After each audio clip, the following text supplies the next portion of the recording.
Tonight, if you look up, the light that reaches your eyes left some stars before the pyramids were young, and a few of those stars are already dead. Yet their glow still arrives, a courier from a vanished world. To the ancient Egyptians, this was not poetry, it was policy. The sky was a living bureaucracy of gods taking attendance, writing destinies in bright ink. A river flooded on schedule because a deity willed it. A breath in your chest had a guardian. A name could outlive stone. Imagine being told that your heartbeat is part of the same law that holds the sun in its path, and that law has a face, a family, and a story. You know the night as a grid of streetlights and airplane trails, notifications dimming as the day winds down.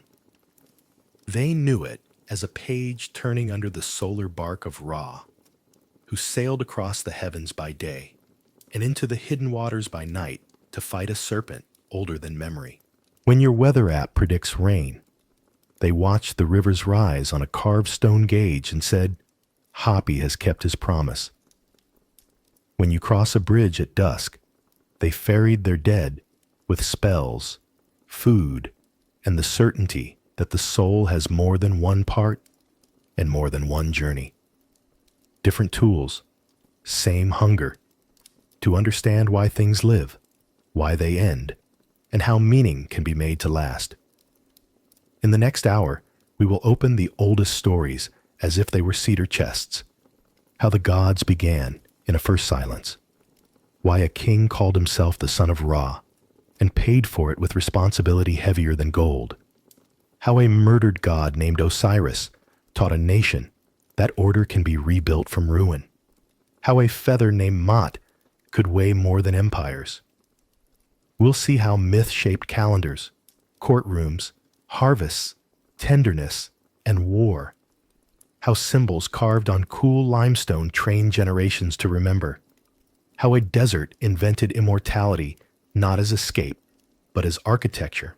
Come with me to the riverbank, where oil lamps flicker and the air tastes faintly of resin. Hear oars tapping the dark water. The city sleeps behind mud brick walls, but the temple doors are waking. Past and present will meet here, gently, where the dunes hold their breath and the stars lean closer. Step into Egypt at night, a place where sand remembers more than books, and where the gods still speak if you know how to listen. Evening settles over the Nile like warm silk, a hush that glows. The day's heat loosens its grip, leaving behind the scent of river water, mineral and sweet, touched with mud and lotus. Somewhere along the bank, a cook fire exhales a ribbon of smoke that smells faintly of acacia resin and fresh bread cooling on a clay shelf. The river moves with patient shoulders, carrying grain barges and reed boats that sigh as they part the dark surface. Cicadas draw a fine silver thread through the air. Far off, a bull lowing becomes a note in the night's long chord. Around the temple district, torches stir into life, one by one, each a small sun flowering at the end of a wooden staff. Their light is honey-colored, moving, alive. It stains the sandstone soft gold and sets shadows drifting along the carved walls. Oil lamps blink awake on niches, their flames steady as breath, and the smell of incense gathers, frankincense bright and citrus at the edges, myrrh deeper and resin sweet, a warmth you can almost taste on your tongue. Beneath your bare feet the flagstones are cool and faintly damp, giving back the day's heat in a low, remembered hum. Dust as fine as flour clings to your ankles. The linen at your calves is light and whispering. On the great pylon, the reliefs take the torchlight and make it move. Here is Ra, falcon-headed, the sun disk crowning him like a commandment, rays falling from it as delicate as reeds. Across from him stands Osiris, skin the green of river reeds in flood time, holding the crook and flail, symbols that weigh more than metal. Isis lowers her gaze, her headdress shaped like a throne, the curve of her hands carved to suggest protection itself. And there is Horus, young and severe, a falcon's profile serene against the sky, as if the very horizon were a promise. The chisels that name them are long silent, but in the tremble of flame, the gods look newly spoken. From within the hypostyle hall comes the first drumbeat, measured, spaced like a calm heartbeat. Then another, and another, until a slow procession of sound crosses the threshold. The air shifts. A priest's reed pipe adds a thread of melody, simple and exact, and the river answers by licking the stones in quiet applause. When the scribes begin their work, the night hears it. The dry butter scratch of a reed pen on papyrus, the crisp, leaf-like hiss as a sheet turns. Ink smells earthy, iron and soot and gum, a scent that feels like permanence. Words are laid down in careful rows, black and red, as if they are being woven. The pages breathe when handled, a faint crackle like the sound of footsteps in dry grass. The temple breathes as well. Broad columns lift a painted sky of stars, blue so deep it seems wet, studs of yellow that mirror the real constellations outside. Between the columns, heat leaves the stone in a slow exhale. The torches make small halos on the hieroglyphs, owls, water lines, folded cloth, seated gods, and each sign holds a hush, a patience that outlasts empires. The bronze hinge of a door murmurs, linen rustles, sand shifts. In the courtyard, the sacred pool reflects a second world, torches bowing to their reflections. A palm frond leans and clicks, then stills again. If you're used to a different night, the glow of freeway interchanges, the soft cough of air conditioners, the pale algebra of LED clocks, the Nile's evening rewrites your measurements. Time here is counted by the river's rise, by the length of a torch, by which stars stand on the temple roof. Notifications are replaced by something steadier, the procession of priests in white, their footsteps padded but sure, the murmur of memorized lines, an occasional ibis calling as if reminding the dark of its duties. A boatman taps his oar against the gunwale, once, twice, and the sound carries, neat as punctuation. Somewhere a dog barks twice and is done. Even the silence has rooms inside it. A novice crosses the courtyard, a tray in his hands, lamps to be trimmed, wicks to be turned, clean oil poured. The lamplight on the tray runs like water over bronze and clay, and for a moment it looks as if the stars themselves had been gathered and set out in bowls. Near the entrance, two guards stand with spears that catch a line of light on their burnished tips. Their bronze smells faintly of heated metal where the day lingered longest. A collar of gold on a priest's throat is cool at first touch, then warms with his pulse. The texture of carved stone under palm feels like a dry riverbed, 1,000 shallow channels made by hands over centuries. At the edge of the precinct, the city settles. Mud brick homes hold their cool. Someone tells a child a story on a rooftop, and the words drift down as soft as lint. A king who sailed with the sun, a goddess who hid her name inside a knot. A baker knocks ash from an oven. A cat slides along a wall and becomes a curved shadow among the amphorae. Somewhere, a seam of laughter opens and closes. Meanwhile, the river keeps writing the same sentence it has always written, in water. Torchlight grazes a scene where Horus presents the ankh to a king, the symbol touching lips carved centuries ago. The relief catches the moment the way a hand catches a moth. gentle, decisive. You can feel the cool halo of that stone kiss as if it were happening now. Further along, Osiris receives offerings: bread, beer, onions, flowers. The sculptor gave petals their memory of softness. Lamplight brings it back. Isis's headdress, shaped like a throne, makes a shadow that looks like shelter. Ra's disk casts a curve of light across the carved horizon as if dawn were hiding inside midnight, waiting its turn. Listen long enough, and the building tells you how it stands. On stories, stacked and mortared. Each beam of cedar, each block of stone remembers hands. Each ritual remembers a drought averted, a harvest saved, a king buried well. The drums slow. The pipe thins its line and threads it through the pillars, past the pool, out to the river, where a barge slides by with amphorae snug as sleeping geese. The barge's wake shivers the reflected stars, then sets them down again as carefully as a scribe lowers his pen. The bridge between now and then is built out of simple things: warm water, cool stone, smoke that smells like someone you miss, a rhythm you could walk to without thinking. In your world, the day might end with a microwave's chime or the soft click of a laptop closing. Here it ends, with priests lifting their hands and letting them fall, with ink drying to a quiet shine, with a lamp trimmed just enough to keep the dark friendly. The moon hangs over both worlds, over freeways and fields, over office parks and pylons, and the same wind that touches its face crosses this courtyard and turns the flame a single degree.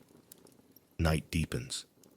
The temple doors stand wide and sure, and the gods on the wall look down through moving light. The river slides past, like a sentence finished and started again.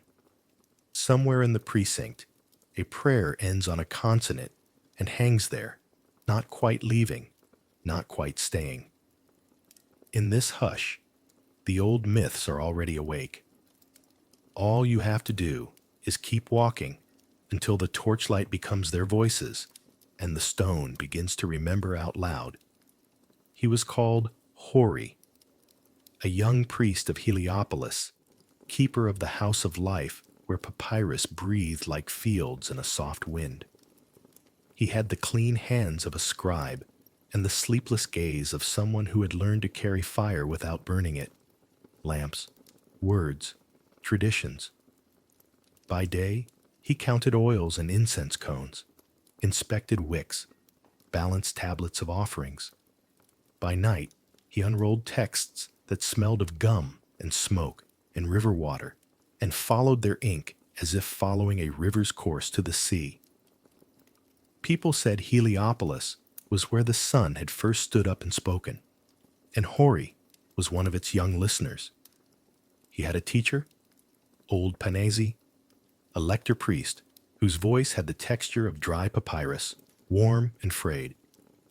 Truth, Panesi liked to say, is a bird with two wings. One is fact, one is meaning. Try to fly with only one, and you will circle the same patch of sand forever.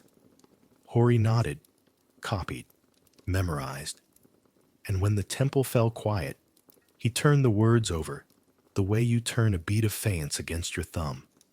Did the gods exist as faces in the sky, or as shapes inside every day? When he recited the spells against the old serpent Apophis, was he bruising a monster somewhere under the earth, or practicing a kind of carpentry on the soul of the city, keeping beams aligned, doors square, the roof of heaven steady? He had not been born to this cool stone. His mother was a linen worker with river-strong wrists. His father cut reeds and ferried them to makers of baskets and boats. In flood season, the water climbed the bank and turned the world into a mirror. Hori learned to read the river before he learned to read script. The slick shoulders of fish at dawn, the border where clear water meets silt, the way lotus leaves map the wind. Later, when he entered the temple school and ink took hold of him, he kept the river's patience. He walked slowly so thoughts could keep up. One morning, just after the first light made a necklace across the pylons, Panesi took him to the inner court where the Ben stone rose from its shrine, a dark, polished pyramidion, small but fierce, a memory of the first mound. The air tasted of cold stone and cedar oil. "Read," Panesi said, placing a hand on Hori's shoulder, and Hori began the cosmogony of Heliopolis, the story no city told with greater pride. In the beginning, there was water, unbounded and without voice. From this water, none, rose a hill, the first high ground. Atop it stood Atum, alone but not empty, who fashioned Shu, the air, and Tefnut, the moisture, from his own power. Hori's voice trembled, and then steadied. He felt as he always did with this story, that the flood season he'd known as a child was a rehearsal, the river teaching a boy with mud on his ankles how a world begins. In the text, Adam's children wander and are lost in the waters until the god's eye goes to find them. When they return, joy rises as land rises, and the god weeps tears that become people. Hori loved this detail most, the world made from attention, people made from tears, to be seen as a creative act. "Is it true?" he asked later, walking the portico with Panesi. "Swallows stitch the air above them." Panesi smiled. "Do you mean, did the first hill look exactly like our Ben? Or, do you feel the world begin again when the flood withdraws and the first mud cracks like a palm?" Truth has two wings, Hori. Our hill is a sign that helps the heart remember what the eyes forget. Hori pressed the thought under his tongue like a sprig of mint. He copied the myth that afternoon, kneeling on cool stone, and slipped in a detail his teacher had once murmured into his ear. The Bennu bird arriving, radiant and singular, a dawn with a beak. He drew it carefully, the lifted crown, the poised legs, and felt something steady inside himself, as if a shelf had been fixed true. His duties pulled him out into the city often, and this was its own book. In the marketplace, he watched a farmer set aside a handful of onions to lay before Osiris at dusk. In a courtyard, a woman boiled barley and told her daughter the names of the stars she could see above the roofline. A mason used the flat of his hand to test level across a course of brick, looked satisfied, and whispered Mat to himself, as if accuracy were a small prayer. The gods were everywhere if he let them be. Still, his question returned at night like a tide. Were they behind things or within them? Was Atum only an elegant way to talk about water finding edges and making a place to stand? Or did the god truly stand? In the season of Akhet, the drum beats in Heliopolis slowed, and the rites of Osiris began to thread their way through the calendar. Hori loved the festival of Koyak. The temple garden was turned with wooden spades. Seed beds were shaped like the reclining god, a green silhouette in mud. Children were allowed near the precinct to watch priests lay barley in the earth. Hori prepared the little Osiris beds in trays. He wetted the soil, checked the grain, smoothed the surface with 2 fingers, whispered the words Panesi had taught him. "As you rise, so may we." It was a gentle myth when told with seeds, and the city softened around it. But there was another telling, more severe, the old story of a brother slain and a body torn, of a sister wife who would not yield him to the dark, of a son conceived in secrecy, of a trial where truth wore the face of a falcon. Panesi assigned Hori the night readings, portions of the coffin texts, hymns to Osiris patient and green. The torches leaned and straightened. The ink glistened and went dull. The drum in the hypostyle made the same sound a heart makes when you listen from another room. Hori could feel the city listening. One morning, the river gave back a life it had failed to keep. A small cluster of people gathered near the sacred pool. A boy of the fishermen had been found after a night caught in a snare of reeds. No one spoke loudly. The child's mother stood very straight, very still. Hori watched Panesi walk to her, slow enough to make time gentle. The old priest put both hands across his chest and said, "Osiris knows the path. He will teach your son the steps." The woman's mouth trembled and then held. Hori knew. Panesi had not promised what he could not deliver. He had given her a map. That afternoon, Hori copied the spell that says, "May your Ba go forth by day." He wrote it as if drawing a door that could be found in the dark. That night, his question turned sharp. If a word could comfort a mother, did that make the word true? Or did comfort only prove that people are hungry for form? He found Panesi unrolling a new text, the Book of Gates, and asked. Panesi was tying a cord about the scroll. When a craftsman sets a door so it doesn't stick, and the family can pass without scraping their knuckles, do you ask if doors are real? The old man said, not unkindly. Words are doors. Actions are hinges. The world must be hung correctly, or our days bruise us. You fight the serpent not because you enjoy battles with invisible creatures, but because unresisted chaos makes widows and empty granaries.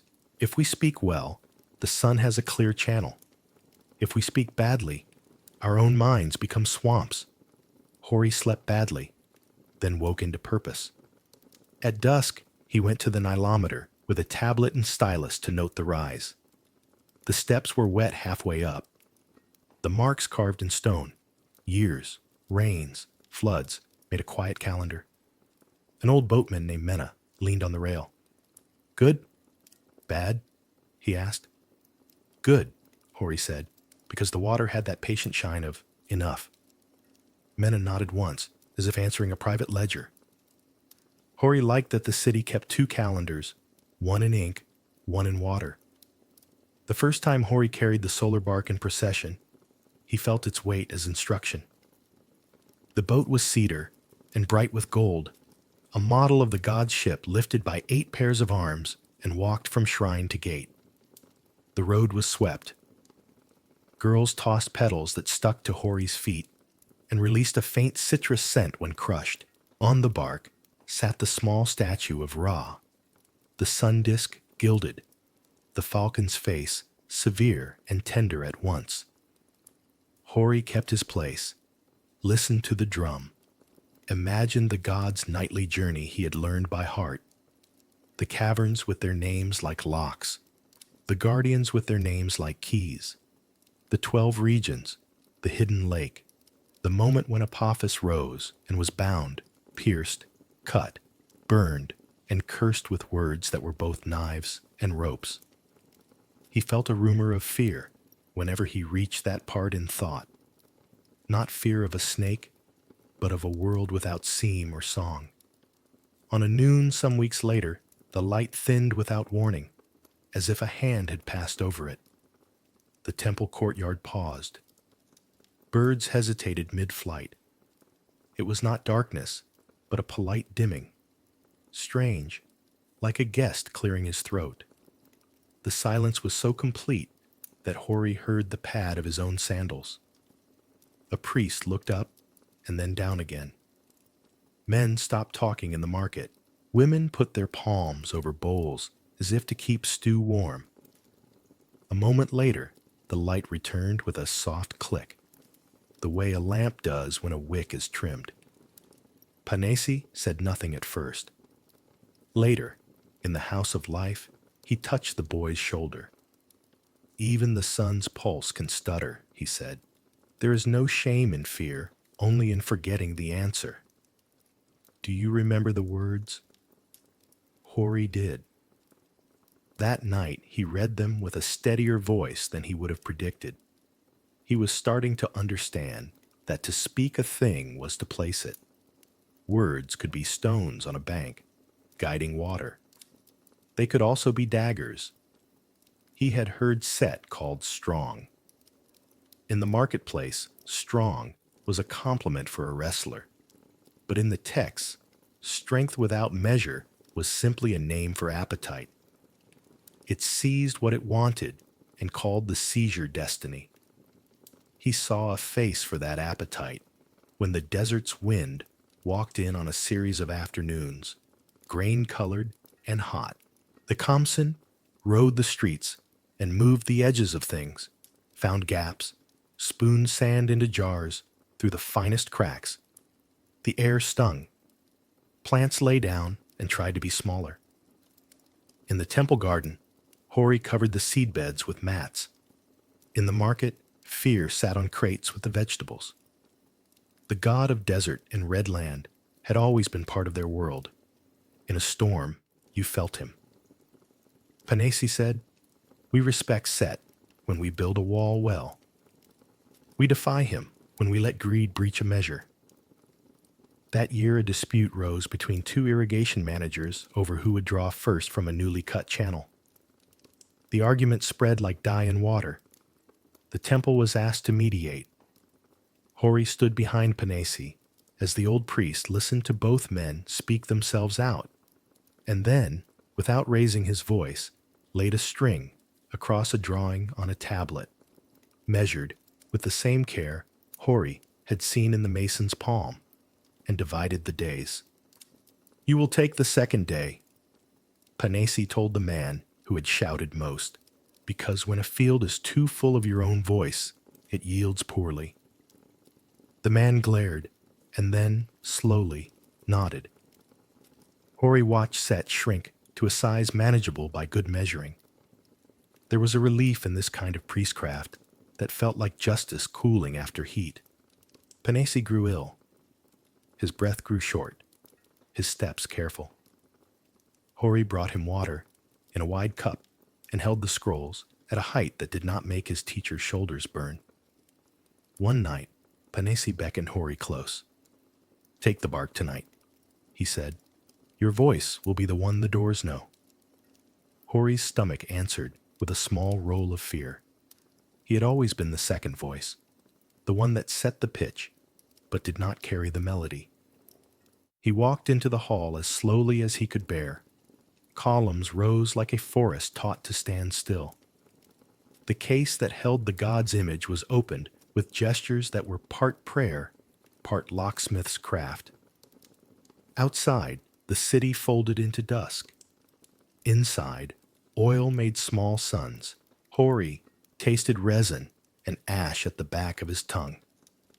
The other priests carried the bark as if they were lifting a sleeping child.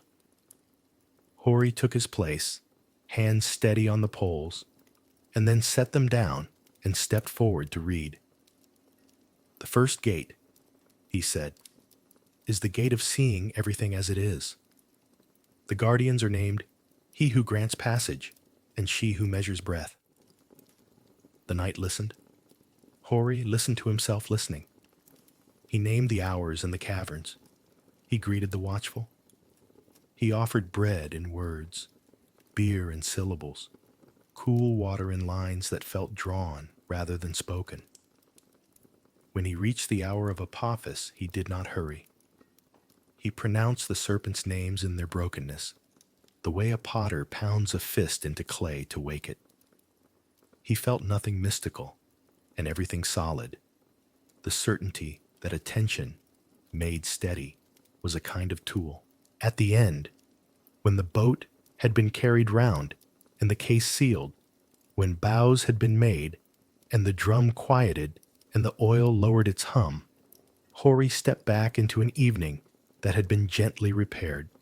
Panesi was waiting in the side court, leaning on a staff. sweat shining like oil on his temple.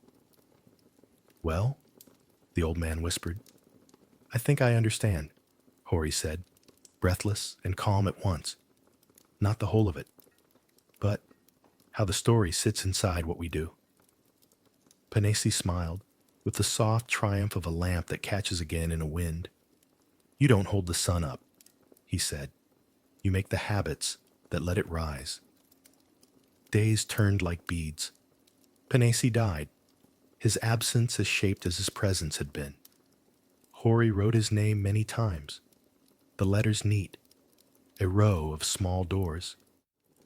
At the funeral, he recited the lines he had copied so often that they had become a path. "May your heart be light. May it balance the feather of Mot." He watched the family's faces smooth a fraction. He watched the city keep going.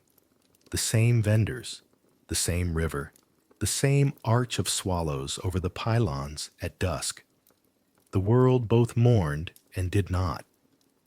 That was how it honored a man who had loved order. The year he took custody of the House of Life, another novice arrived. A girl from the weaving quarter named Merit, sent by an aunt who had noticed her hand was steady and her memory was exact. Hori taught her what Panesi had taught him, only slower, kinder, with more pauses for laughter.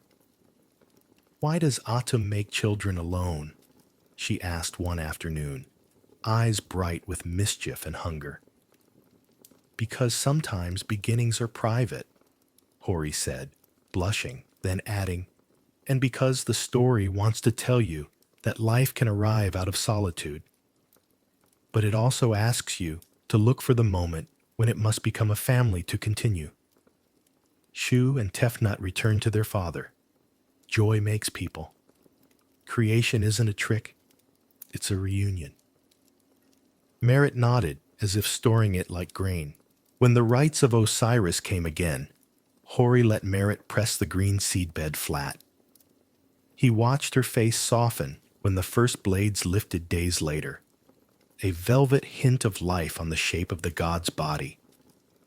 He told her the hard version too, and the gentleness packed inside its hardness. That a body comes apart, and a community makes it whole. That names are stitches. That love can be not only a feeling, but a craft. "Is it true?" she asked, his old question given back in a new voice. "It is true, the way bread is true," he said, "made of simple things, done well, repeated, shared. It feeds." That night, Hori resumed the readings for the journey of Ra with a clarity he had earned. He found, to his surprise, that the words had learned him as much as he had learned them. They moved more easily now, as if the tongue had become a familiar threshold. He could feel the city lying on its side listening, the guards by the gate, the mothers turning children, the old men on rooftops, boatmen drifting against their moorings. Somewhere a quarrel quieted because the hour asked it to. Somewhere a woman let go of a tight thought because the rhythm of the drum made a bowl for her breath. Hori was not naive. He knew the desert would blow again, that mouths would be dry and tempers hot, that loss would arrive in its particular shapes. But he also knew that the story was not an escape hatch, but a loom, and the city was better clothed when it stood before it. Once, near dawn, he stepped outside after the final gate and found the sky smeared with the thinnest gray, like ash brushed across a hearth. A gardener was already at work, his hands dark with earth, his back telling its own history. Hori could smell water somewhere near and bread somewhere nearer. He felt the small private elation that a craftsman feels when a joint sits flush and a wall bears weight. He gave thanks without summoning a face. Then he did summon faces. The hawk, the throne, the green man with the crook, the old sun with the steady boat. Because gratitude likes company. If you had asked him then, in the cooling quiet, where torches were snuffed with the pad of a finger and a twist. Whether he believed the myths were literal, he would have smiled with Panesi's mouth and Merritt's eyes and said, "I believe they are work. I believe the world, left alone, phrase. I believe we are given stories that teach the hands how to tie knots that hold." Later that year, there was a drought in a district upriver. Boats came light, their bellies showing too much curve. The temple opened its stores. Hori arranged the list with a care that felt like piety. He went to the nilometer and watched the steps stay dry, and wrote down what should never be forgotten. That trouble had a date. He read to the gathered crowd that night a hymn to Hapi that Panesi used to love. And when he reached the lines that praise moderation, never too much, never too little, he heard his own voice loosen a knot in the crowd's chest. No rain fell, but people went home to share what they had. And the next morning, the streets were cleaner than they had been in weeks. The serpent had not been slain, but it had been taught manners. As seasons turned, Hori felt his question soften and spread, until it was less a question than a method. He still asked for signs, but he had learned where to look. He watched the measure of a doorway when a craftsman set it. He watched Merritt's hand when she drew a hawk's beak. Truth sat in the angle, neither too sharp nor too round. He watched his own breath when he spoke names that were older than brick. He watched the city accept or resist the shape of a day. When the sun rose, it still felt like mercy. When it set, like instruction. On a night when the river smelled of wet stone and figs, Hori climbed to the roof of the House of Life and lay on his back the way he had as a child on a boat's plank. The sky was an open jar of black honey.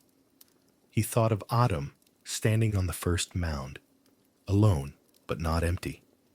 He thought of Osiris, taken apart, made whole, and of the small green beds in the temple garden that he and Merritt had watered with careful hands. He thought of Ra going in, coming out, going in, coming out, like breath, like tide, like history we tell ourselves until we've learned to live it. He thought finally of Panesi's bird with two wings, and of how, if you hold both fact and meaning with gentle strength, the night carries you, and you carry the night, and somewhere in the exchange, a city learns to wake well. In Heliopolis, myth didn't live only in the temple. It lived in errands. It hung from door lintels, hid in baskets of onions, traveled in the pockets of sailors, and softened the voices of judges. If you walked a day with Hori beyond the cool courts of the shrine, you would see how the city wore its gods the way people wear weather, felt everywhere, taken for granted, shaping what grows. At first light, the river is already busy, a long muscle flexing. Farmers step down to test the slope of wet steps with their heels, eyes narrowing to read the Nile the way you might read a bank account. When the gauge shows enough, they nod to the sky and murmur to Hapi, Lord of the Flood, whose blue-green skin is the color of good fortune. A man sets out a bowl of beer on a low wall. A woman places a bundle of fresh-cut lotus, and someone jokes that Hapi has a sweet tooth and a wise appetite. Never greedy, never stingy, they say, repeating a hymn as if it were a proverb learned from a grandparent. To farm is to memorize patience. Turn soil with wooden plows, sow barley, irrigate with shaduffs that squeak like slow birds. The rhythm of the day is a commentary on the myth of Osiris, the green god whose body is the land, and whose yearly wounding and healing are the calendar. When a field becomes a velvet green, the farmer strokes the tops of the shoots and says, "He rises." not because he thinks a corpse has become a plant, but because the sentence is a handle and the work is heavy. Markets open with the particular clatter of baskets and gossip. A fishmonger lays out tilapia, their silver bellies shining with a serenity that looks sculpted. He taps the head of a fat one and grins, a gift from Sobek if he's in a mood to share. A potter stacks bowls that hold a memory of heat and a promise of soup, and whispers a quick thanks to Ptah, patron of makers, the one who imagines the world and speaks it into shape. A brewer lifts a jar, sniffs, and laughs when the foam licks her thumb. Her family's little shrine at home carries Hathor's face, goddess of music, pleasure, and the kind of joy that makes work survivable. Hori buys onions for the temple kitchen and hands over the weight-tallied strings of copper. The seller returns an extra bulb because his father's cousin was cured of a fever after a prayer Hori read over him. Debts in Heliopolis are measured in grain, copper, favors, and blessings, and no one pretends those are separate columns. Every craft has its address in the pantheon. Scribes, with their cramped fingers and straight spines, keep Thoth's bird, the ibis, in their minds like a metronome.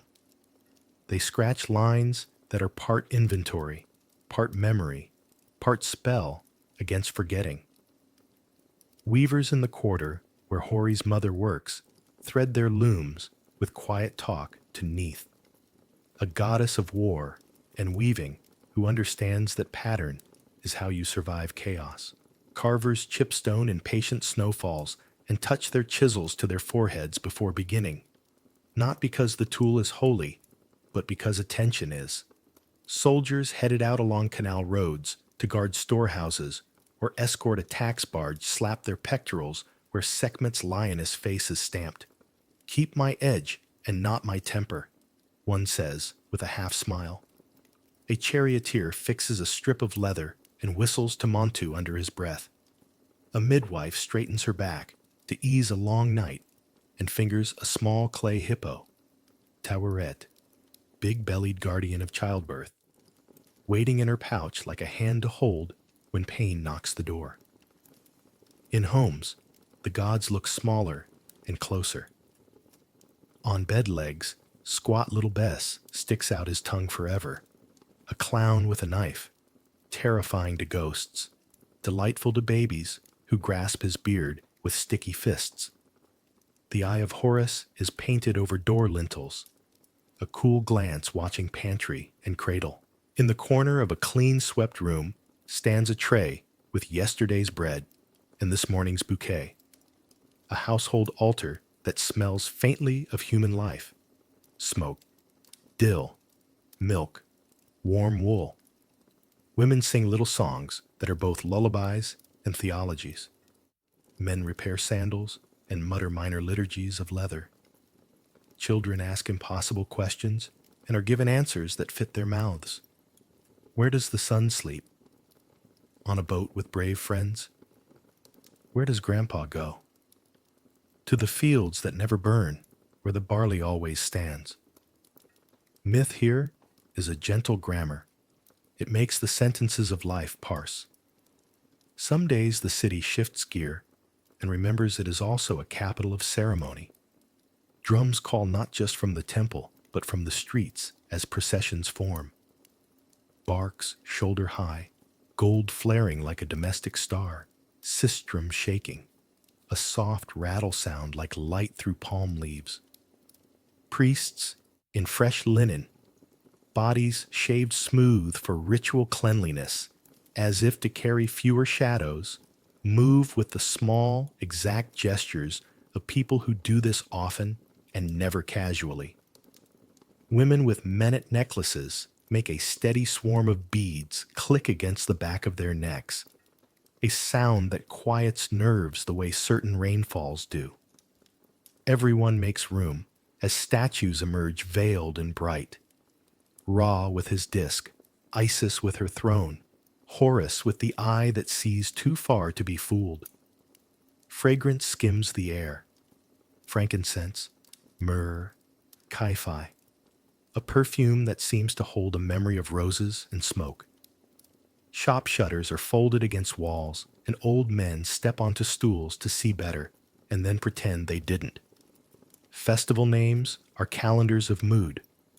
Wepet Renpet, the opening of the year, arrives with the heliacal rising of Sirius, the star the Egyptians call Sopdet, and it always feels like an old promise renewed.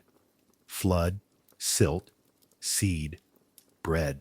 The Wag Festival brings offerings to the West Bank and memory to those who taught you how to tie knots and make soup and bury anger.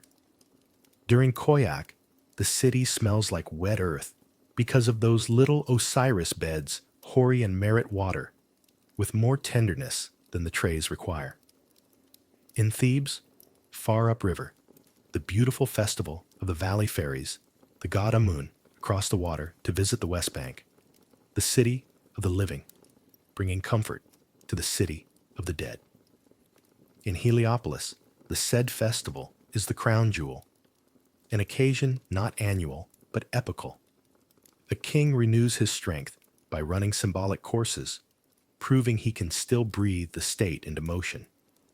Even if the pharaoh is far away, the city hums with the knowledge that kingship is a job backed by myth. A man with two crowns is a seam between two lands and two worlds. It is fashionable to say the pharaoh is a god, but on the ground, that sentence has details. In the courts, judges wear a small pendant of Mot, the feather of truth, and call cases in a tone that owes more to irrigation than to thunder. Did he steal a goat? A clerk asks, and witnesses speak without flourish, because everyone knows the feather is a way of saying, keep the scale even. The king's decrees arrive as rolls and are unrolled with the care of someone taking hot bread from an oven. Ideally, they bring order. A tax remitted here because floods swamped a district. Corvée labor summoned there to lift a wall taller before high winds return. A granary opened in a lean season, as if a star had bent down and become practical. Priests like Hori are both readers and intermediaries. They translate scroll into street and make sure that piety and policy share a language. Taboos are where tenderness wears armor. Hitting a cat is more than bad manners. It is like burning a hinge. The door of the household will never swing right again. Cats keep granaries honest and cradle edges harmless. They are soft, yes, but their job is not. In this city, you do not harm a cat because you do not declare war on your own luck. Ibises stalk the reed beds like ink-made feather. Temple scribes feed them with a proprietary fondness that is less superstition than collegiality. Crocodiles are more complicated.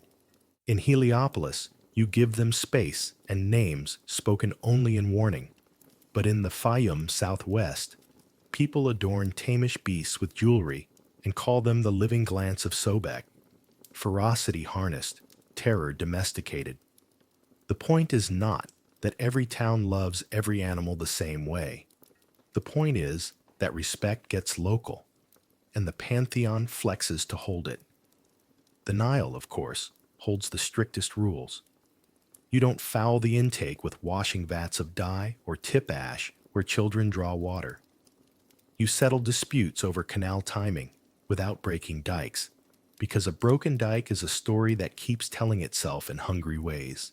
In drought, priests speak to crowds under the shade of sycamores and remind them that Mot, order, rightness, the way things are meant to align, is not a feather in a museum, but the invisible thread between enough and not enough. A man who cheats a measure cheats the weather. A woman who shares a jar with a neighbor resets the sky by an inch. People listen because they've seen it.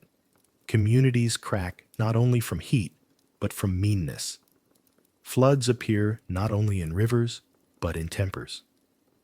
Myth is a hydrologist with poetry. There is work you do, so the gods will like your city.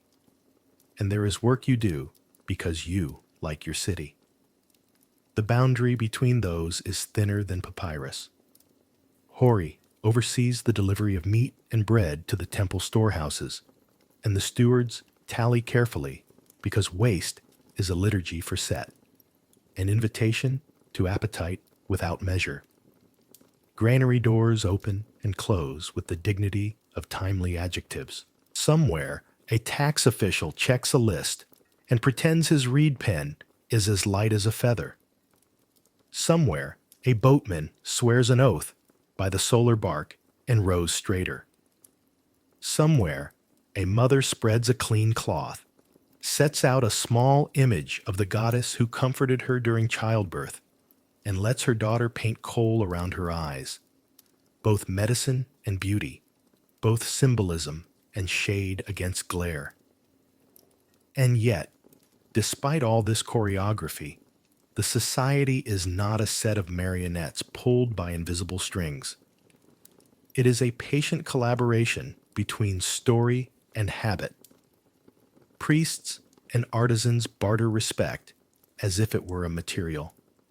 The goldsmith who hammers a thin sun disk for Ra also repairs a poor woman's copper bracelet without charge, because generosity is the only spell that sticks to metal.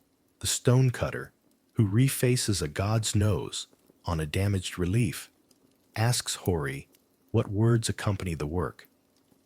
Hori consults the scrolls and Merit's memory, then answers with something precise enough to guide a hand without freezing it.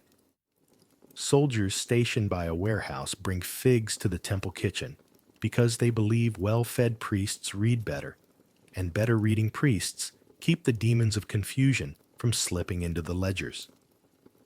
Humor moves among them like a cat, present, independent, useful. On certain evenings, Hori and Merit walk to the animal enclosures near the sacred pool, where ibises complain amiably and the temple's few cats demand worship with their tails. The two young priests talk shop, how to time the lighting of lamps so the courtyard looks like a slow sunrise, how to teach novices not just words, but tempos, how to correct a bad line in a hymn without discouraging the throat that sings it. They speak, too, of law. When the vizier holds court, Merit says, it's the scales of the heart on a table, only made of wood. Hori nods. He once watched a thief's hand hover above another man's belt while the judge spoke, then dropped, ashamed, because the judge's voice carried mot and not malice.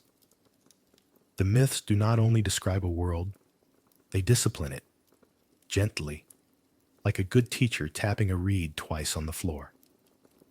The royal lair is grander and quieter. When the pharaoh visits, the city's breath goes shallow, not from fear, but from the pressure of theater perfected. The king is shown the Benben stone, honors Ra, gives gifts to priests who turn them into bread, oil, labor stipends, and repairs. He receives titles that sound like an orchestra tuning: Lord of Appearances, Son of Ra, he who brings the two lands to peace. And in return, he listens to what the city says under the compliments. Is the Nilometer truthful? Are the canals fat? Do wives have grain to grind? He is a god in function more than in flesh. His job is to be a hinge. Even those who mutter about taxes nod when, later that year, a granary opens at the right moment. Divinity here is performance with measurable results. Not every rule is written, and not every breach draws blood.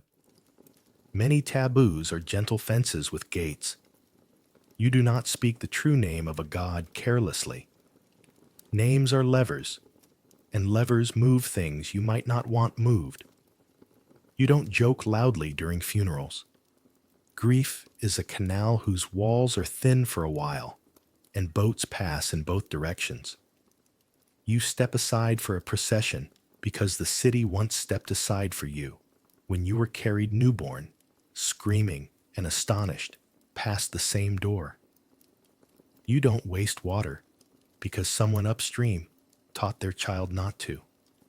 And the river remembers politeness like it remembers rain. There is tenderness, too, for professions that live near risk. Miners returning from the Sinai with turquoise beads tell stories at beer jars about Hathor's shrine in the desert and how the Lady of Turquoise makes the air feel soft when you sleep on rock. Sailors back from a delta run pour a little beer overboard as they tie the rope, a reflex of thanks that doesn't wait for an audience. Soldiers come home skinny with dust in their hair and kiss doorposts. Their amulets ring softly on wood. People touch them as they pass, not to test their reality, but to share the charge they've carried. A soldier's wife sets a dish before a small image of Sekhmet and says, "For your kindness the day you were fierce," and nobody calls that confusion. They call it courtesy.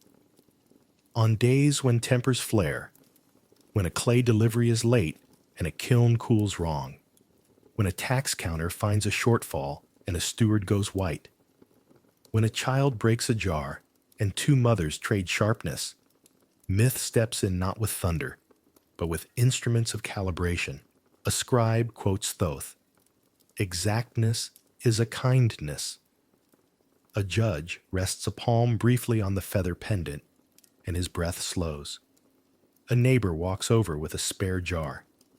Someone tells the story of Set building a wall too quickly, leaving gaps, and the courtyard laughs, not because it is hilarious, but because humor is a tool that rounds sharp edges without dulling them.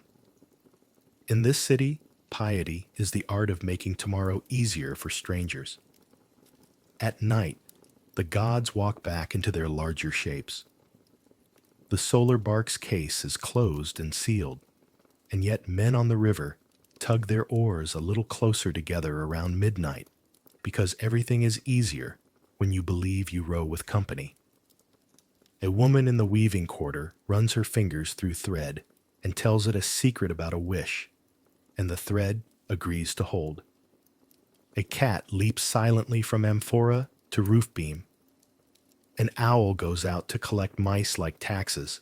On a rooftop, a father names the stars wrong, but with confidence, and a child falls asleep mid-correction because love is also a cosmology. Hori sets down his pen when the papyrus dries to a quiet shine and steps out into a city that glows with small, responsible lights. None of this is naive. People keep score. The rich sometimes eat too much. A man can lose his temper and later offer bread he can't spare. A temple can forget humility and remember it again in a lean year. The desert still leans at the edge of town, whispering about quick profits and easier gods. But myth is not a lie told to children. It is the city's contract with its own best self. We will know what enough feels like, it says. We will treat names as tools, not toys. We will remember the dead without letting the living go hungry. We will allow the river to teach us distance and closeness. We will keep cats safe and keep our accounts honest. We will build walls that are strong but not cruel. We will talk to crocodiles in the voice of distance and to ibises in the voice of colleagues. When Hori teaches novices, he takes them into the street as often as into the library. He shows them how a judge pauses, how a brewer laughs, how a soldier buckles a strap and breathes once before tying, how a weaver taps a frame to tighten it and whispers Neith's name like a carpentry trick. He stands them by the nilometer in late afternoon when the stone is warm and tells them to listen to a boatman's oar, to mend arguments as if they were nets, to read the river as a text and the text as a river. Every person has a god who knows their trade, he says, and every trade has a story that keeps it honest. Learn the stories. Keep the honesty. The social world of Heliopolis is not a hierarchy with a glittering top. It is a fabric, warp and weft, gods and groceries, festivals and chores, tight enough to hold weight, loose enough to move with wind. At the center is not a throne, but a principle. Mat. Truth as balance, beauty as correctness, mercy as measure. When you feel it, you know. The lamp burns clean. The scale sits level. The canal gate opens and the field drinks. A cat purrs and the grain sleeps without fear. A judge concludes, and both parties, winner and loser, walk away with their shoulders at the same height. The pharaoh runs his ceremonial course somewhere far away, and here in the city, a novice extinguishes a lamp with 2 fingers and does not scorch them. That, too, is kingship. And so the myths live the way good advice lives, folded into gestures, baked into bread. They are not only carved in stone, they are etched in how people stand in lines, in what they do with their extra loaf, in when they hold their tongue, and when they speak. Hori sees it each day, until he no longer sees it any more than you see your own breath.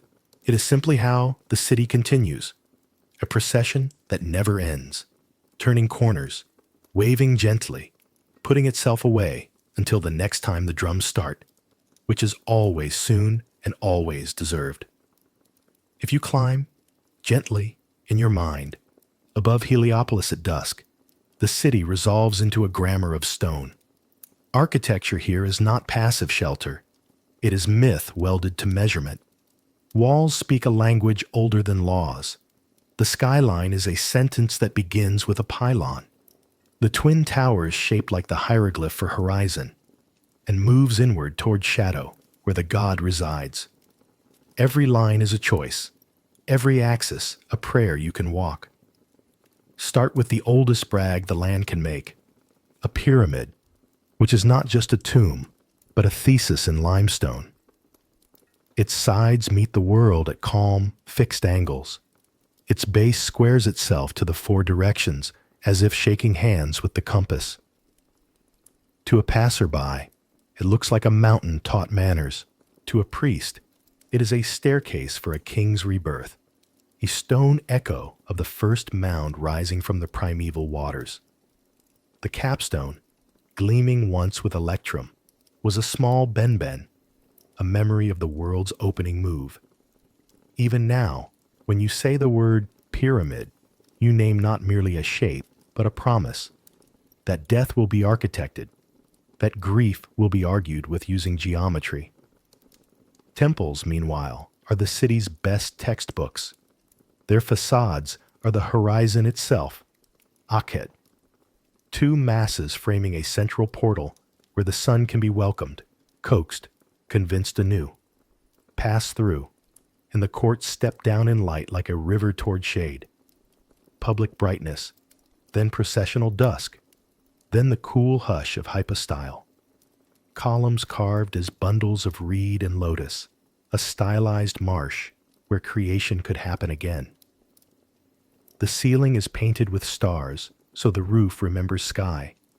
The floor rises a breath toward the sanctuary, so your steps feel the land gaining confidence. You do not need to be told you're moving from the outer world into the first morning. The building tells you, with light, with scale, with the way your skin registers temperature. Architecture becomes a liturgy your body understands before your mind does. Obelisks, those needle-stiff shafts, catch the day and fix it. Each one is a single stone made to do a complicated trick. Rise, remain, point.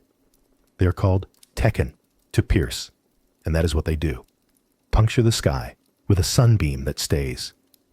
Placed in pairs before pylons, they stage the meeting of heaven and earth with shameless clarity.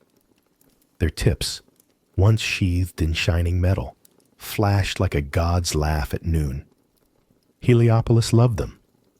The city raised obelisks the way grove keepers plant trees, certain of future shade. Centuries later, other cities would adopt them. Rome gathering them like trophies, Paris and London and New York offering them new squares. But here they begin as theology in quarried form. If light is order, let's give it a spine. All of this stone is not separate from the everyday. The sacred lake that reflects the columns serves ritual and physics. The enclosure wall is geometry and town boundary. The processional avenue is theology and traffic plan. A temple is a factory for making mourning.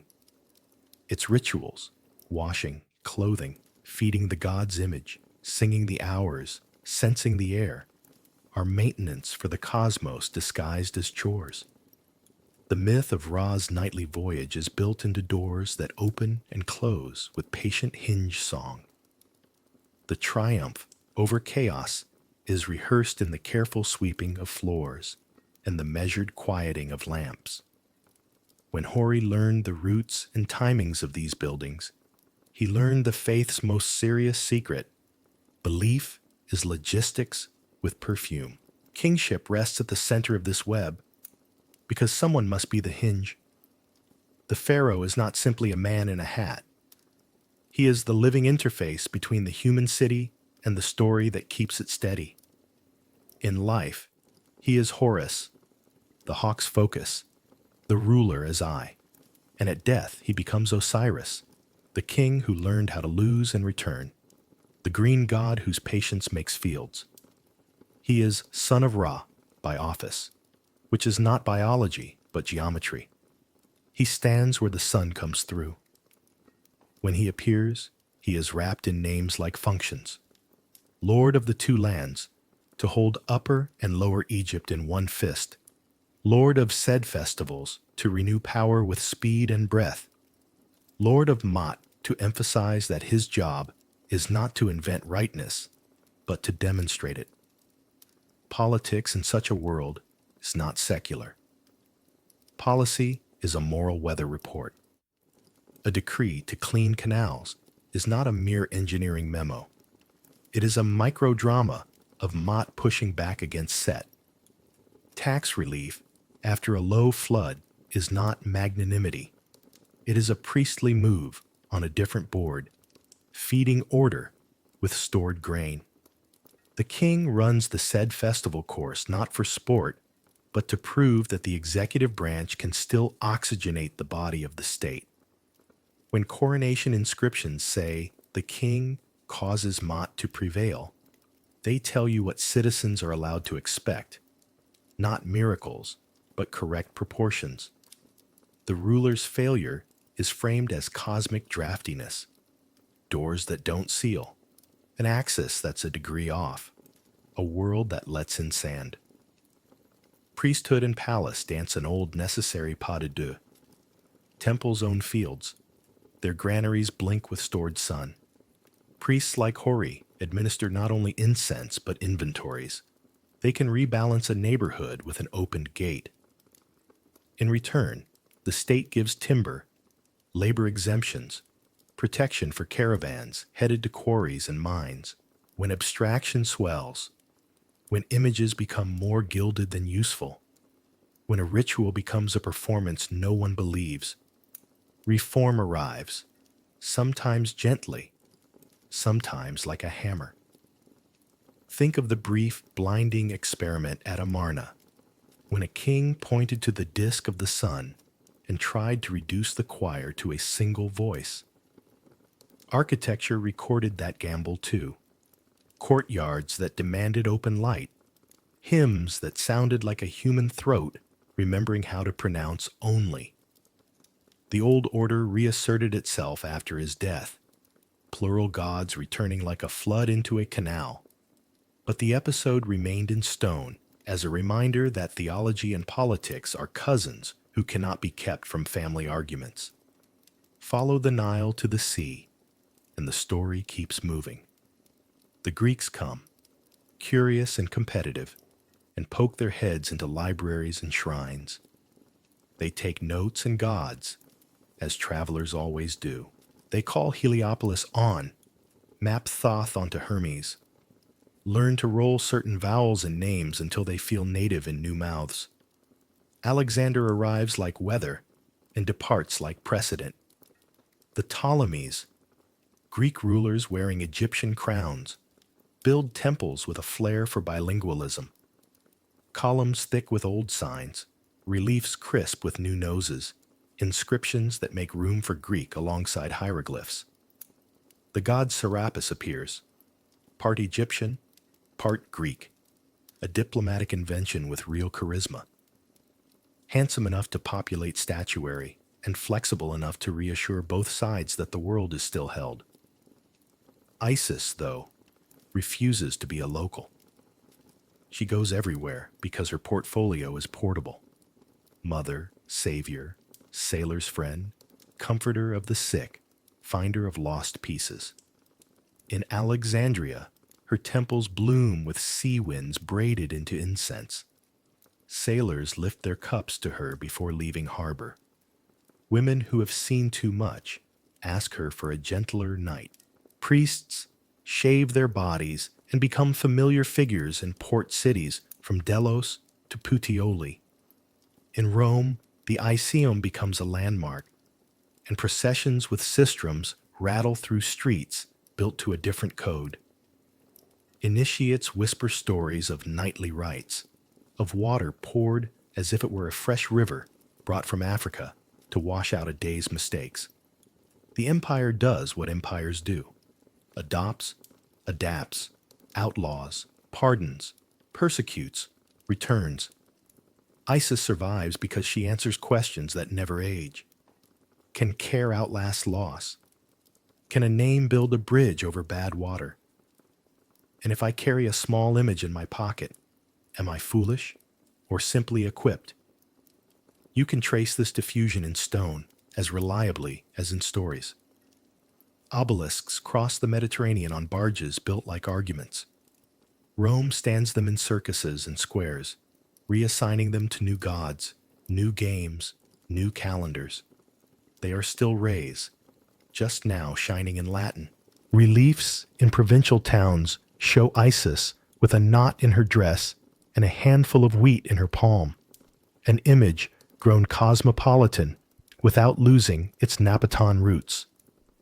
Even when later faiths take the keys to the old buildings, the architecture of persuasion remains.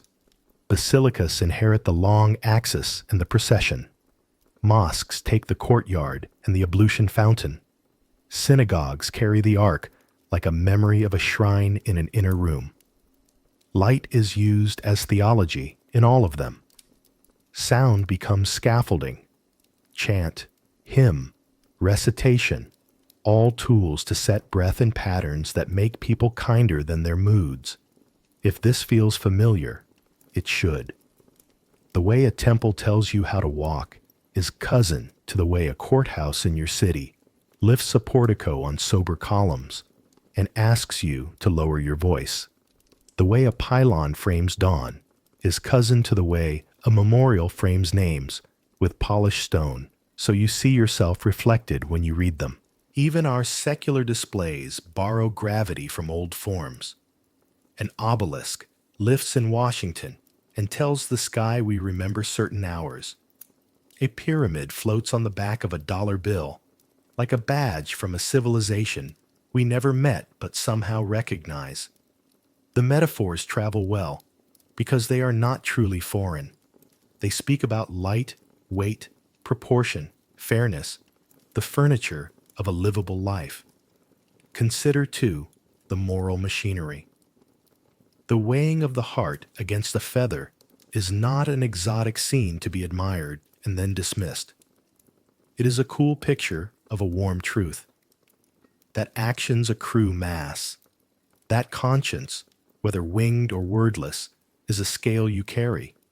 That a society which builds honest measures, bushels that are true, contracts that can be read, courts where tempers are shorter than patience, makes lighter hearts. Other traditions will build different rooms around the same idea. Some will talk about judgment in terms of books opened and read. Some will speak of karma as a reckoning that remembers its arithmetic across lives. Some will say, grace tips the scale in mercy's favor. Egypt's contribution is the clarity of image, a feather, a plate, a heart. You can feel the fairness in your palm. Ritual, finally, is not quaintness, but technology. The daily service in a temple, wake, wash, feed, honor, protect, seems fussy unless you have lived through chaos and know how fast things come apart when mornings are sloppy. Every faith and every healthy household builds rituals to carry meaning without constant reinvention. Candles lit at sunset, a wash before prayer, a pause before eating, a story told at a bed's edge. Priests chant hours. Athletes tie shoes in a certain order. Judges straighten papers before the first case. A nurse checks a wristband, then a name, then a dose, then a pulse, in that order, because order saves lives. Myth sits behind these habits grinning, pleased to see its offspring at work. When Hori stands in the hypostyle and looks up at painted stars, he is not seeing only Egypt. He is seeing a habit humans everywhere possess, to persuade stone to hold a hope. He would recognize it centuries later in Hagia Sophia's dome, teaching light to do something soft and impossible, in Chartres' glass teaching color to preach, in the quiet curve of a mihrab, catching a voice and returning it dressed in kindness. He would recognize it in a small synagogue where the Torah is lifted and the room of the world holds its breath, and in a bare New England meeting house where silence is a common bowl shared. He would see that even those who call themselves beyond religion still arrange their rooms to honor what they love. A desk angled toward a window, a screen lifted in a dark theater so stories can make us human. And if we bring the lens back to politics for a last look, the Egyptian lesson remains calm. Legitimacy is not a costume. It is a performance with consequences. A ruler who does not run the said course in spirit, who cannot move the body politic cleanly, will find the pylons hearing different drums. A bureaucracy that loses Mott becomes a swamp in which mosquitoes of rumor breed. A temple that hoards during famine forgets Osiris and will be reminded by the people, gently if possible, with fire if necessary. Every society writes its own version of these sentences. Egypt wrote them in long-lived ink. We read them still, sometimes without noticing we are reading. Hori, the man will pass. The buildings will break. Torchlight will become light bulb. Sistrum will become playlist. The Nile will keep carrying silt the way time carries afternoons. What remains is the method. Build your meanings into your materials. Tie your ethics to measurements. Give your mornings a way to be made. Let beauty and correctness share a word. The myths did not just decorate Egypt. They engineered it. And as the river takes one more soft turn toward the sea, you can see how that engineering leaked into the world. In the way a column makes a sentence serious. In the way a procession, anywhere, teaches a crowd to breathe together. In the way a feather, imagined and exact, still hovers above our decisions, light as justice, patient as stone. All evening, the city has been rehearsing steadiness. Lamps trimmed, drums measured, doors that know when to open and when to rest. Now the story walks to the edge where steadiness is tested. Hori steps into the hypostyle with a voice the pillars know, and the torches lean forward as if flame could listen. This is the hour when myth narrows to a point. One death, one search, one struggle that teaches a country how to breathe. They begin with Osiris, the the patient king. Once, say the texts, he ruled when the world was still learning its own furniture. He measured fields, taught the plow to pull, gave people bread and music, and the kind of laws that feel like good shoes. He was a king in the style farmers trust, more calendar than thunder. But there is always wind at the edge of order, and Set is the name Egypt gives that wind when it forgets to be useful. He is red land and hunger, a mouth that never hears enough. He admires power the way mirages admire water. The tale everyone knows, told softly tonight, a chest made to fit a single body, Osiris's, polished as a promise, and sweet with cedar. A banquet where the air tasted of onions and wine and the future. Laughter folded neatly over envy. Whoever fits may keep it, Set says, as if generosity were a game. The king lies down to humor the room. The lid shuts. The world narrows to wood and silence. Into the river the chest goes, gliding into reed shadow, and the current writes a terrible sentence. Even a good rain can be interrupted. Even a precise life can be paused by a rough hand. Then the search. Isis, sister, wife, invention of steadfast love, goes after the box with a determination that makes gods learn respect. She follows rumors the way a tracker reads bruised grass. She bargains with innkeepers and questions trees that remember what rubs against them. She finds the chest at last in a foreign land, grown into a pillar in a palace, the world's grief disguised as architecture. She cuts her husband free with careful hands, as if unbandaging a city. What happens next is told different ways on different walls, but the gist is steady. Set, furious that a door he closed has been cracked, tears the body and sends the pieces walking in wrong directions. The land becomes a map of loss. Isis does not stop. With Nephthys at her side and Anubis, grave, jackal-headed, gifted with the tact required near grief, she gathers what she can. Feet, hands, heart, ribs. A harvest of a person. They wash what they find, anoint it, wrap it. Anubis invents a craft that still has no equal for kindness. The first mummy lies there, not a corpse, but a statement. Form shall not surrender its dignity to decay without a reply. Breath returns for a moment, long enough for Isis to conceive Horus, a seed planted in secrecy and guarded by reeds and spells and patience. Osiris does not come back to sit on a throne of sunlight. His crown is darker and deeper. He goes down to rule the west, where the dead learn to walk gently. In that descent, Egypt learns a truth it will never forget. Rebirth can mean a change of office, not a simple reversal. Some returns are not to where you were, but to where you are needed. While Osiris becomes the cool law of the afterlife, the story's heat moves to the marshes. There, among papyrus and bitter herbs, Isis hides the child who is also a claim. Horus, the hawk born for daylight. Set hunts like jealousy does, loud and convinced. Isis learns the craft of hiding a future in plain sight, in working women's chatter, in the hush of fishermen at dawn, in the way midwives look away at the right moment. The boy grows with the river's certainty. He learns to see from high and to strike with purpose. His tutors are patience and exactness.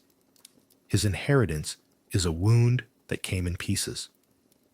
When Horus stands tall enough to cast a hawk's shadow, he brings his case before the Ennead, the council of gods who weigh large matters without hurrying. The court sits in a place that feels like both room and horizon. Thoth records. Mot's feather waits like a single syllable on a calm tongue. Horus says, in deeds and then in words, I am the sun. The field should pass to the seed. Let order be what it calls itself. Set says, strength is the only credential. Crowns are for hands that can hold them. The council does not settle it with one sentence. Egypt prefers trials that teach while they decide. Contests follow, as ritualized as games at a festival and as serious as levees. In one, they race boats the way boys do in the first months of flood. Set, impatient, chooses a craft of stone, sure that weight and force are synonyms. It syncs with the elegance of a wrong idea. Horus rides wood and water, the cooperation of materials. In another telling, they wrestle on their bellies as hippos, all mute power and churned foam, a children's version of the truth that politics is often mud and muscle.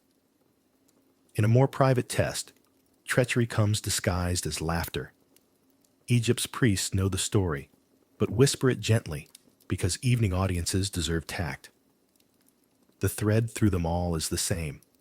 Set trusts appetite and surprise. Horus trusts preparation and proportion. They hurt each other. The eye of Horus is torn, a bright loss that makes even gods go quiet. Thoth restores it piece by careful piece until it becomes a different thing. Not a mere organ, but the sign for wholeness after breaking. The fractions used by bakers and surgeons and surveyors will later borrow their shapes from this repair, as if mathematics were grateful for a story that believed in mending. In other versions, Set loses seed and pride and learns that humiliation is a teacher. In still others, he reigns a while to show the cost of misrule. The Ennead confers, the sun sets and rises.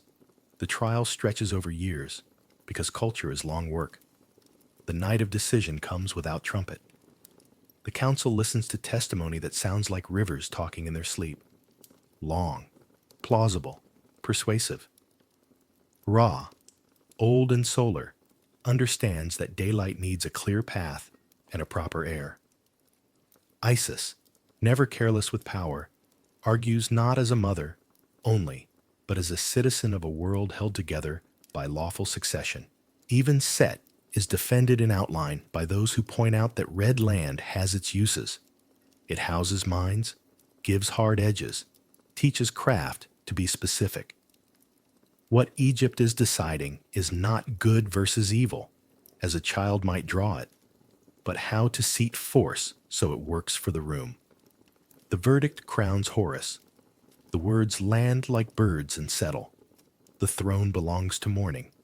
The falcon wears the double crown. Osiris's line continues in sunlight. The court does not erase Set. It assigns him. In some traditions, he stands on Ra's boat at night, spear in hand, to strike at the great serpent Apophis when it rises. Chaos is not exiled. It is employed. Strength is not worshipped. It is given a guard's badge and a corner to watch. Egypt's genius is not a naive hope that storms stop.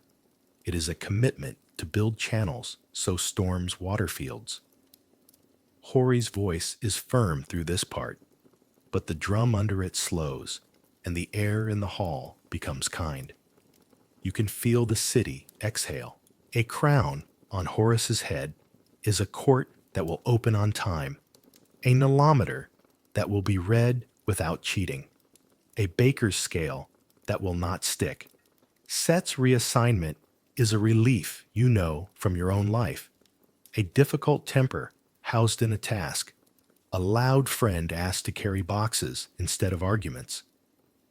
The gods step back into their carved poses, but something in the stone looks newly relaxed. The symbolism now unfolds like a map you suddenly realize you can read. Osiris's death and reassembly teach farmers what they already know in their bones. Seed disappears and returns. Stalk becomes bread, becomes strength, becomes song. Grief, tended, makes community sturdy. The mummy is not a morbid fetish. It is a promise that form can be prayed over and taught to last. Memory's engineering. Horus's wounded and healed eye becomes a unit of measure because society needs pieces that add up again. A field cut into fractions is still a field if the cuts are honest. The trial itself becomes a model for law. Let those with interest speak. Let the council take its time. Let the verdict assign power rather than merely punish. Let chaos be made to serve. And the old question, will order defeat chaos, receives an Egyptian answer that is neither naive nor despairing. Order wins not once, but daily. It does not crush its opposite, it harvests it. Each night the serpent rises. Each night the bark's crew binds it with names and ropes and the steadiness of practiced hands. Each year the river goes wide and brown. Each year it shrinks to banks and leaves a soft grammar for the plow. Each life leans toward shadow. Each life, if prepared and weighed with decency, walks into fields where the rows are straight and the water clear. Victory here is maintenance. Heroism is routine, done beautifully. After the verdict, the story softens its light. Horus sits, a young king, whose gaze is steady without hardness. He raises the crook and flail, the tools of guidance and correction, and the city feels itself aligned by a degree you only notice when it's missing. Isis stands nearby, her hands shaped like protection learned from practice. Thoth rolls up the record with the satisfaction of a clerk who knows the archive will be consulted. Anubis adjusts a bandage that does not need adjusting. Some habits are devotion disguised as fidget. Set, given his post, looks toward the dark water with a concentration that suits him. No one is erased. Everyone is placed. Outside, you can imagine the night taking the news and distributing it to streets. A boatman rows with a cleaner stroke. A judge sleeps and does not rehearse arguments in his head. A mother loosens her jaw and lets a song find its own pace. The cats, indifferent to high politics, still patrol, and a granary, locked well, holds its breath like a content animal. The wind comes off the desert and remembers its job. Keep edges sharp, not hearts. Torchlight trembles and then steadies, the way a child's voice does when it knows the next line by heart. In the temple garden, those little Osiris beds are almost ready to cut. Green thickens like forgiveness. Merit sets a palm on the soil and feels a faint, living cool.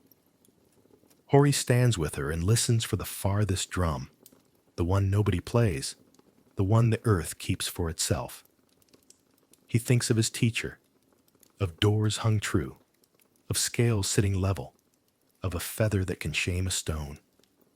He thinks of the hawk and the desert dog, not enemies now, but co-workers in a shift that never ends. The tale, at its loudest, promises this quiet, that loss is not a permanent address, that rage can be given a task, that leadership is less miracle than form, that a community can agree to be its best self again and again. The myth is not asking you to memorize monsters. It is inviting you to learn repairs. A man dies and becomes law. A woman searches and becomes hope. A child fights and becomes mourning.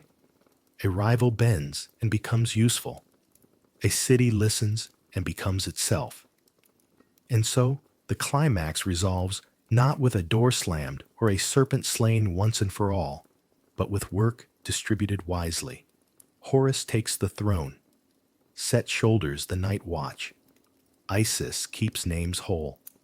Osiris receives the dead and teaches them the etiquette of eternity. The sunboat launches, as it always does, into the dark that is not an enemy, but a shift change. The river turns in its sleep. The columns hold up a painted sky that looks for a moment almost real enough to warm your face. Hori closes the scroll.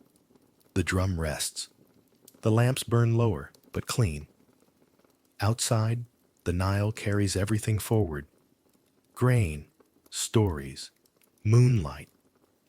Order has prevailed in the only way it ever does, by returning, by returning, by returning. And in that rhythm, you can hear your own life aligning, tasks set in their places, sorrows given ceremonies, energies given uses, until the night itself feels like a room arranged by careful hands, ready for a good, unhurried breath. By now, the temple lamps have settled into a small, steady burn, and the stone holds a calm that feels older than weather. This is the hour when Egypt prefers to speak not of events, but of continuities, of what lasts and how. Their word for eternity is not a single door, it is two. Nehe is time as a rhythm, returning, recurring, seasonal, like the sun's daily voyage and the Nile's yearly swell. Jet is time as a stillness, enduring, perfected, finished, like a statue polished to the point where fingers slip and cannot find a snag. Between these two, life breathes, the sun circles, the granite stays, the day changes, the name holds. Eternity is not endless clock, but excellent fit. The soul, to Egyptians, is a household rather than a single tenant. There is the Ka, the vital twin, your portion of life, your allotment of strength, the appetite for bread and beer that persists beyond the last breath. There is the Ba, the mobile self, imagination with a face, a traveler with wings, usually pictured as a bird with a human head, because personality always wants windows. There is the Ak, the transfigured spirit, the luminous, effective being you become when memory, virtue, and ritual agree. Not a ghost, but a citizen of both light and order. There is the Ren, your name, the word that keeps you pointed toward yourself, the sound that allows others to call you back. There is the Shoot, the shadow, where form keeps a record of light. Some added the Ib, the heart, as the chair of intention. When you said I, you meant a council. Death, in such a world, is less a cliff than a doorway with procedures. The Ka still wants offerings, bread, beer, cool water, the good smoke of incense, and so the living put down bowls and flowers and words because care is a bridge. The Ba wants freedom to go out by day, to see and be seen, to visit fields and family, and then return to its house at night. And so spells are written with the tenderness of travel instructions. The AK wants to become bright, which is another way of saying useful. And so character and ritual are asked to cooperate, like two hands lifting the same jar. The Ren wants to be spoken, and so names are carved deep, painted, repeated in rooms, read aloud at times when air holds memory best. The Shoot wants shelter, and so walls receive stories, ceilings receive stars, and corners are kept clean so shadows have good posture. The judgment scene, the one tourists memorize because it is so clear, rests quietly behind all this. In the Hall of Two Truths, the heart is weighed against the feather of Mot. It is a strict mercy. No flattery can lighten foolishness. No despair can make goodness heavier than it is. Anubis tends the scale with the cool dignity of someone who has seen every version of love and regret. Thoth notes the result with a scribe's precise affection. Osiris presides as the one who learned how to die without breaking the world. If the heart is light, one walks into the field of reeds, a landscape like home, but more equal to longing. Canals straight, grain tall, neighbors fair, work meaningful and not cruel. If the heart is heavy, Amit, the composite creature with lion's torso, crocodile's head, hippo's hindquarters, does not rage. She performs a function. Oblivion is not an anger, but a correction, a refusal to let the crooked immigrate into permanence. The story is stern and kind at once. It asks you to make a life that can be carried. For Egyptians, immortality is not an abstract halo. It is a craft. You build your eternity with stone and behavior, with careful names and honest measures, with offerings that keep bonds unfrayed. A tomb is called the House of Eternity, not because it cheats time, but because it partners with it. Walls as memory, food as fidelity, words as doors. The dead are not absentee. They are neighbors on a different street. The living send what matters across: bread, beer, songs, stories, repairs to family quarrels, the dignity of speaking the names of those who taught you how to open a jar without spilling.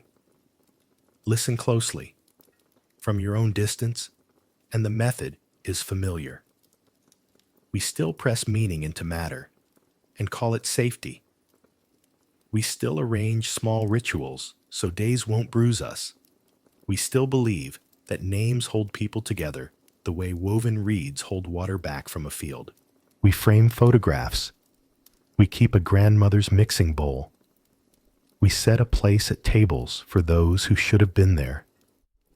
We light candles in rooms that needed light anyway. We whisper a name at a gravestone and feel the air reply. Some of us write obituaries that read like spells. Some make playlists for remembrance and send them like boats down a private river of headphones. Some of us keep a child's drawing on the fridge until the paper yellows and curls. The modern version of painting a ceiling with stars so the kitchen knows where it is. We look up too. City glow hides the sharper constellations, but the old habit survives. To search the sky for sense. Astronomers call it data. Lovers call it omen. Parents call it look. Egypt puts a boat there because a boat promises two things at once: movement and return. Our metaphors update. The space station arcs, planes blink, satellites crawl with polite certainty, but the motion still comforts. Something is making a round on our behalf. Rituals, then and now, are not chains. They are channels. The Egyptian morning service: open the shrine, wash the image, dress it, feed it, praise it, protect it, close the door, looks fussy until you have had days when nothing held and you wished for fussy. Nurses today check a patient's band, then drug, then dose, then pulse, in that order, because order saves lives. A judge straightens papers before calling the first case. A runner ties laces the same way for every race. A family says grace, or thanks, or nothing, but pauses anyway, because pause is the small mot of a meal. The point is not superstition. The point is discipline with tenderness. Even fear finds a desk job in this scheme. The great serpent Apophis rises each night because entropy is punctual. The bark's crew binds it with names and cords because attention is a tool. We still bind our serpents. A rumor surfaces, we name it, check it, correct it, and it sinks without wrecking the day. A temper rises. We breathe once, change the task, give the energy somewhere decent to stand. A loss arrives. We wrap it in gatherings and stories, anoint it with food and shared silence, and teach it to live with us without biting. We do not kill chaos once and for all. We make it report to work. In the Egypt of Hori's steppes, the Bia visits, the Ka is fed, the Ak earns its brightness, the Ren is maintained, the Shute sits clean at your feet, the Ib rehearses truth until it fits. In ours, the words differ, but the furniture is similar. We are custodians of selves we didn't invent, bodies that want care, minds that want a kind of shining, names that want shelter, shadows that want a good place to fall. We lean on schedules not because we're dull, but because time, like a river, needs banks. We dream of fair fields and honest scales.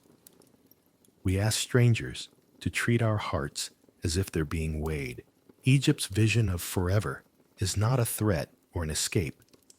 It is a neighborhood that rewards maintenance. Eternity is the place where good habit becomes landscape. The field of reeds is not heaven as a prize, so much as life when all the misalignments have been corrected. Rose even, water clear, neighbors considerate, music proportionate to the task. You can feel its relative in any quiet competence. An orchard kept, a library ordered, a shop open with the same care every morning, a classroom where a name is pronounced correctly and the day improves by a degree you can measure at lunch. And the river, let it pass through your mind the way it passes everything else. It begins where rain has already forgotten it was rain and ends where salt persuades it to become wider than itself. It was old when the pyramids were drafts. It carries boats, silt, stories, reeds for pens, griefs for processing, weddings for singing, tax grain for keeping promises, clay for bricks, reflections for children who want to touch the moon. It is a score that has been performed for thousands of years by different orchestras with the same melody. Enough, enough, enough. It breeds metaphors the way summer breeds dragonflies. The Nile is memory's conveyor belt. Look long enough, and you will see your own face float by and return, slightly altered, better arranged. In that river's grammar, Egypt found a way to dwell with impermanence that isn't panic. Stones were made to hold, names to anchor, rituals to ferry, laws to straighten, stories to instruct, kindness to last. Nehe carries the boat around the bend. Jet holds the shoreline and the stars. Between them, the city sleeps and wakes, learns and teaches, harvests and stores, mourns and remembers. You can join it from anywhere. Light a small thing. Say a name with care. Keep a scale honest. Trim a wick so flame burns clean. Set a picture in a frame and dust it without sighing. Share bread.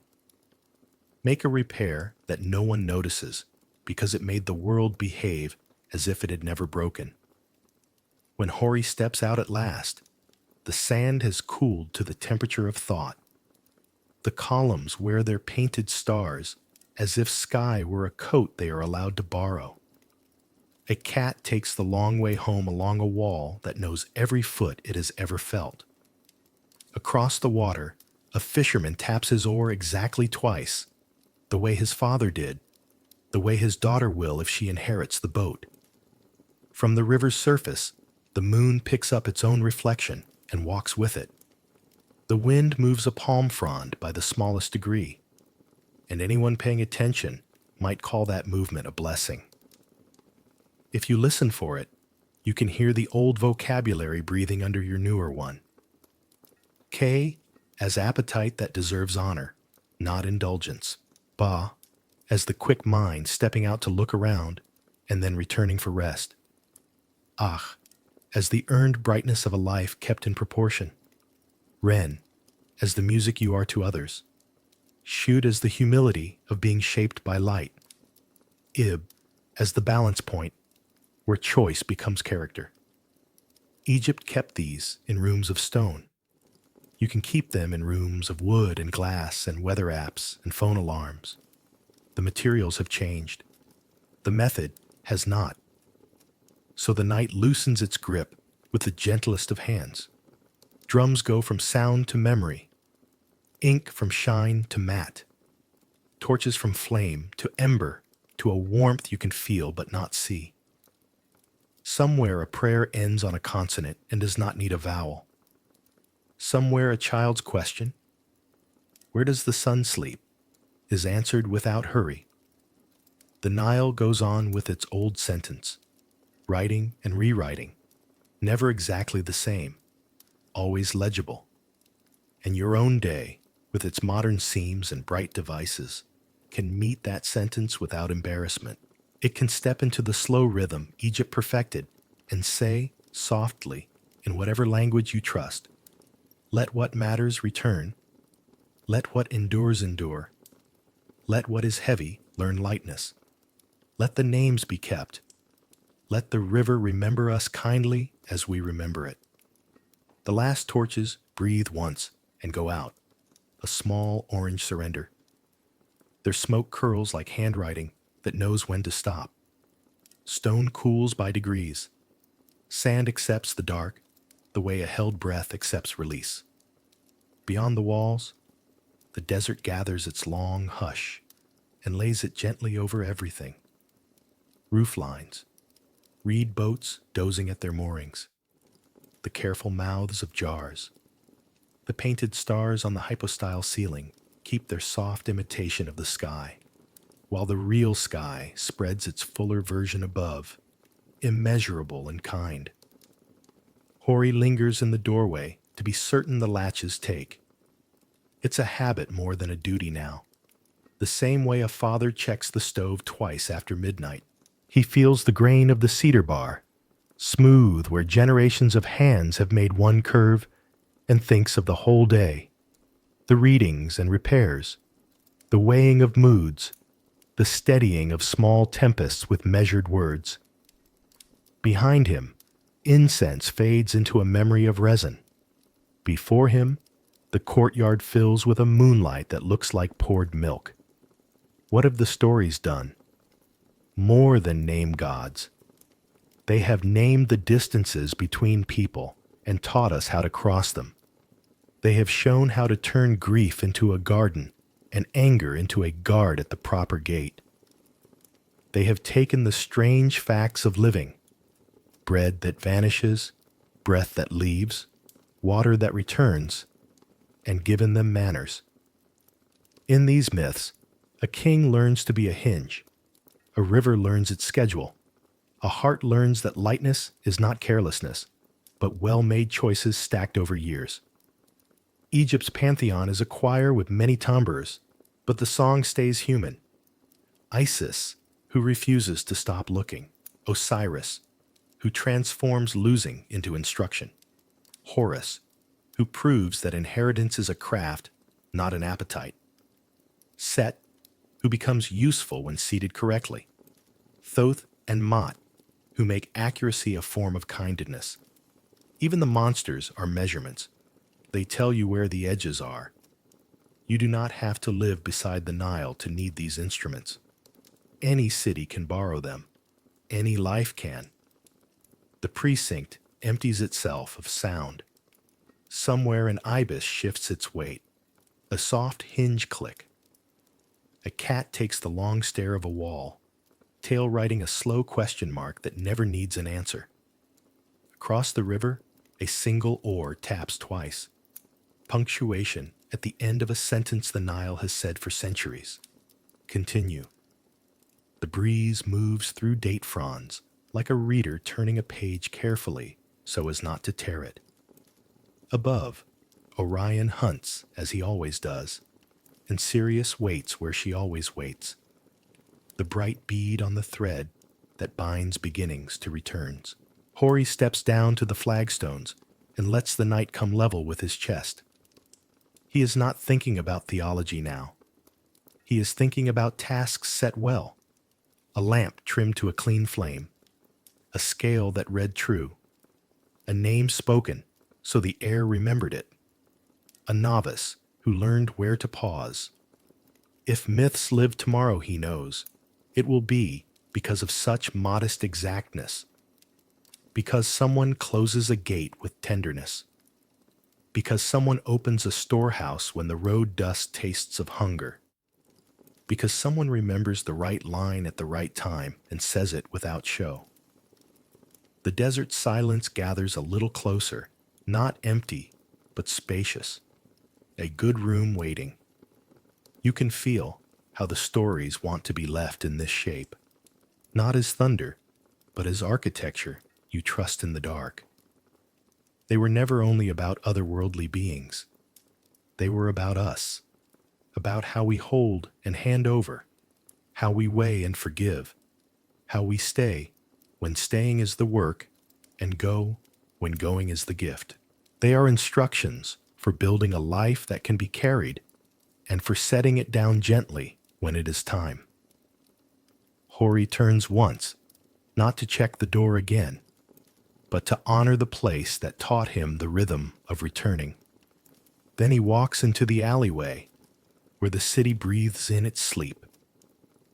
Above him, the constellations keep their careful distances, and below him, the earth keeps its promises. The night will hand itself to morning, as it always does. The boat will round the hidden bends. The fields will green and brown and green. Names will be spoken, and the spoken will remain.